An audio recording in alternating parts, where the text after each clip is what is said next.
हे एक ड्रिंक रात्री झोपण्याच्या आधी आणि सकाळी उठल्याबरोबर प्या.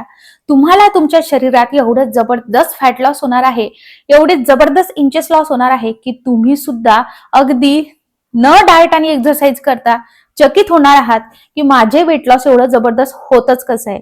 वेट लॉस पेक्षा फॅट लॉस होणं खूप इम्पॉर्टंट आहे, कारण जी चरबी आहे ती जर मेणासारखी वितळवायची असेल तर हे ड्रिंक तुम्हाला प्यायलाच लागेल. ड्रिंक बनवणं खूप सोपं आहे. यामध्ये जे पदार्थ आपण वापरतोय ते पदार्थ आपल्या घरामध्ये सहज उपलब्ध होतात, त्यामुळे डोळे झाकून बनवायला खूप सोपं आहे. यामध्ये जे पदार्थ टाकले ते कोणकोणते, चला ते सुद्धा बघूया. तर सगळ्यात पहिले आपल्याला लागणार आहे 1 चमचा धने. साबूत धने घ्यायचे आहे.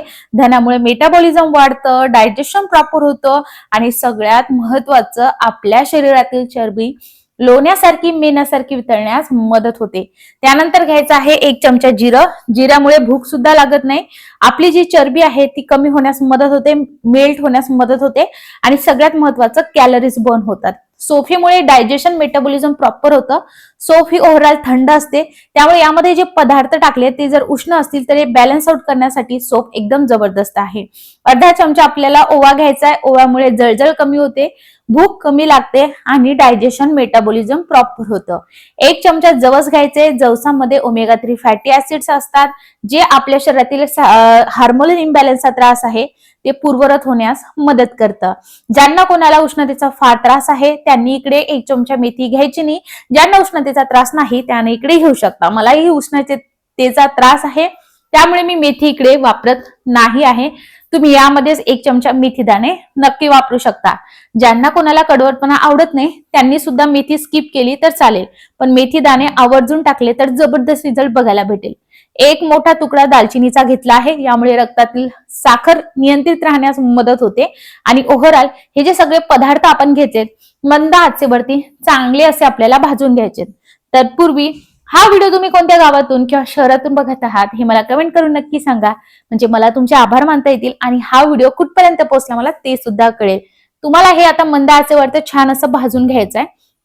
यामध्ये आपण अजून पदार्थ ऍड करू शकतो, ते मी समोर सांगते, पण काही पदार्थ माझ्याकडे जे आहे ते पावडर फॉर्म मध्ये आहेत, त्यामुळे मी ते यामध्ये ऍड करत नाही. जेव्हा आपल्याला हे पाटून घ्यायचं तेव्हा मी टाकणार आहे. यामध्ये आपण जेही पदार्थ घेतले आहेत यामुळे खरं तर आपल्या शरीरामध्ये सगळ्यात मेन प्रॉब्लेम राहतो वेट लॉस ज्यांचं होत नाही त्यांना, मेन म्हणजे त्यांचं मेटाबॉलिझम प्रॉपर नसतं आणि डायजेशन प्रॉपर नसतं. कॉन्स्टिपेशनचा त्रास जास्त होतो आणि गॅसेस फार जातात. तर आधी आपल्याला ते नीट करणं गरजेचं असतं. यामुळे हे सगळ्या गोष्टी एकदम प्रॉपर होतात आणि ज्यांना कोणाला कॉन्स्टिपेशनचा खूप त्रास आहे आणि ज्यांना कोणाला असं वाटत असेल की नाही मला मूळव्याध सुद्धा आहे आणि हे मला फार उष्ण वाटते, अशाने यामध्ये आपण जे सोफ टाकलेली आहे, सोफेचं प्रमाण आपल्याला जास्त घ्यायचंय. ओवाचं प्रमाण थोडं कमी करू शकता आणि बाकीच्या गोष्टी आहेत त्या सुद्धा थोड्या थोड्या कमी करू शकता. धने आणि सोफचं प्रमाण तुम्ही वाढवू शकता. यामुळे तुम्हाला जास्त उष्णता उद्भवणार नाही. आता ज्यांना कोणाला मूळव्याध आहे अशांनी यामधले फक्त धने, सोफ आणि त्याचबरोबर जिरे घेतले तरीही चालणार आहे, त्यामुळे त्यांना तो त्रास होणार नाही. यामुळे आपल्या पोटाजवळ जो घेर असतो, जी चरबी साचलेली असते ती कमी होण्यास मदत होते. इंचेस लॉस त्यालाच म्हणतात की आपल्या पोटाचा घेर कमी होणे, आणि ते खूप इम्पॉर्टंट आहे. त्याच्यासाठी स्पेसिफिक एक्सरसाइज केल्या जातात, पण बऱ्याच जणांना एक्सरसाइज करायचा कंटाळा येतो किंवा टाइम मिळत नाही, अशांसाठी हे एकदम जबरदस्त आहे. आता हे छान असं भाजून झालेलं आहे, याला आता थंड करून घेऊयात. मिक्सरच्या भांड्यामध्ये हे ट्रान्सफर करायचंय, पण खरं तर याची आपल्याला बिलकुल पावडर करायची नाही. आता ते कसं करायचं ते सांगते, पण त्याआधी आपल्याला इकडे टाकायचे काळ्या मिऱ्याची पावडर. ज्यांना कॉन्स्टिपेशन आहे, उष्णतेचा त्रास आहे, त्यांनी इकडे स्किप केली तरी चालेल, फक्त चिमूटभर टाकली तरीही चालेल, पण काळी मिरी आवर्जून टाकायची. मेटाबॉलिझम डायजेशन एकदम प्रॉपर करतं. आता मी मिक्सरला तुम्हाला दाखवते, फक्त 1 पल्स फिरवायचंय, जास्त पावडर करायचं नाही. का तर ते समोर सांगते. आणि हे आता अशाच पद्धतीने आपल्याला एअरटाईट कंटेनर मध्ये भरून ठेवायचं थंड झाल्यानंतर. आणि हे कसं प्यायचं चला ते सुद्धा स्टेप बाय स्टेप तुमच्यासोबत शेअर करते. आता एका व्यक्तीसाठी म्हणजे 1 ग्लास पाणी आपल्याला इकडे लागणार आहे. आता तुम्ही जर 2 असाल 3 असाल त्या हिशोबानं पाण्याचं प्रमाण तुम्हाला जास्त घ्यायचंय. बऱ्याचदा असं होतं की आपल्याला सकाळी माहिती आहे दालचिनीचं पाणी आपल्या शरीरासाठी चांगलं आहे, जिऱ्याचं चांगलं आहे, सोपेचं चांगलं आहे, पण सगळ्या वस्तू एकत्र करण्यामध्ये आपल्याला येतो कंटाळा. मग अशा वेळेस जर हे आपण शनिवार रविवार एकदाच बनवून ठेवलं तर मग बघायचं काम नाही. फक्त 1 ग्लास पाणी टाकायचं, त्यामध्ये ही जी आपण आबडधोबड केलेली पावडर आहे ती टाकायची. पूर्ण पावडर नाही झाली पाहिजे, उकळी येऊ द्यायची आणि उकळी आल्यानंतर मंद आचेवरती पुन्हा 1 मिनिटभर चांगलं हे शिजू द्यायचं. म्हणजे असं केल्यामुळे यामध्ये जे पदार्थ आहे त्या सगळ्या पदार्थाचा अर्क यामध्ये येतो. आता आहे हिवाळा. हिवाळ्यामध्ये भेटते ओली हळद. ओली हळद सुद्धा यामध्ये किसून टाकू शकता, अद्रक सुद्धा किसून टाकू शकता. ओली हळद नसेल तुमच्याकडे, हळदीचं पावडर नक्की टाकू शकता, जेणेकरून तुमच्या शरीरावरील आलेली सूज कमी होईल, शरीरातली विषाणू घटक जे आहे ते बाहेर पडण्यास सुरुवात होईल आणि सगळ्यात महत्वाचं तुमच्या शरीरामधली जी चरबी आहे ती मेल्ट होण्यास मदत होईल.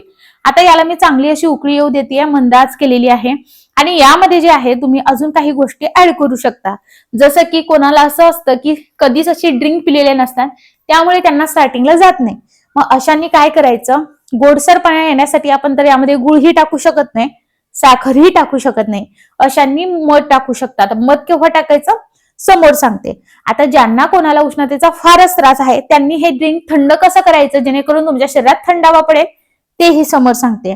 आधी आपण हे व्यवस्थितरित्या गाळून घेऊयात. यामध्ये तुम्ही आता हे गाळून घेतल्यानंतर यामध्ये लिंबाचा रस टाकू शकता. माझ्याकडे आज लिंबाचा रस अवेलेबल नव्हता, लिंबू नव्हतं, म्हणून मी आज काही टाकलं नाही. यामध्ये या स्टेजला टाकू शकता आणि मध हे थोडंसं कोमटसर होऊ द्यायचं, कारण एवढं गरम तर आपण नाही पिऊ शकत. तर मध हे थोडंसं कोमटसर झाल्यानंतर मध टाकू शकता. ज्यांना कोणाला हे असंच पिता येणार नाही त्यांच्यासाठी सांगते, ज्यांना पिता येतं त्यांनी मध टाकू नका. आता बघा, ज्यांना कोणाला चिया सीड्स चालत असतील त्यांनी या स्टेजला चिया सीड्स टाका. चिया सीड्सला डिझॉल्व्ह होण्यासाठी मीन्स बून होण्यासाठी, भिजत घालण्यासाठी थोडासा जास्त वेळ लागतो. तर त्यांनी हे करायचं, ज्यांच्याकडे चिया सीड्स नाही आहेत त्यांनी सरळ हे ड्रिंक असं पिलं तरीही चालणार आहे. चिया सीड फक्त एक टाइम घ्यायचे, एक तर सकाळ सकाळ घेऊ शकता या ड्रिंक सोबत किंवा रात्री झोपण्याच्या आधी घेऊ शकता. टोटली तुमच्यावरती आहे.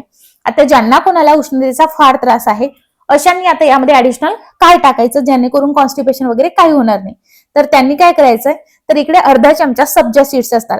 लक्षात घ्या, सब्जा सीड्सला आपण टाकल्याबरोबर लगेच ती भिजतात. चिया सीड्सला थोडासा जास्त टाइम लागतो. चिया सीड्स छोटे छोटे असतात, सब्जा सीड्स थोडे मोठे असतात.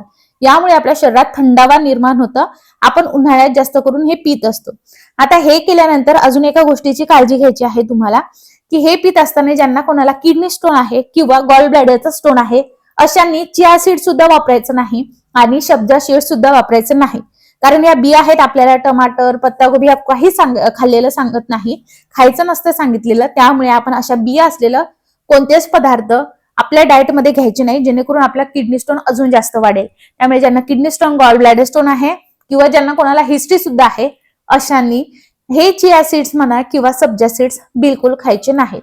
आता बघा, हे तुम्हाला उपाशी पोटी प्यायचं आहे सकाळी, जर तुम्ही सकाळी घेत असाल तर, आणि बिलकुल तुम्ही 30 ते 50 मिनिटं ऍटलीस्ट काहीच खायचं नाही.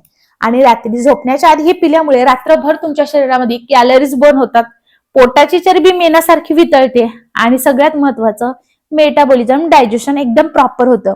हा व्हिडिओ आवडल्यास हाईप नक्की करा, लाईक शेअर कमेंट नक्की करा आणि तुमच्या मित्रपरिवारासोबत नक्की शेअर करा, कारण न्यू इयरला वेट लॉस तर करायचंय.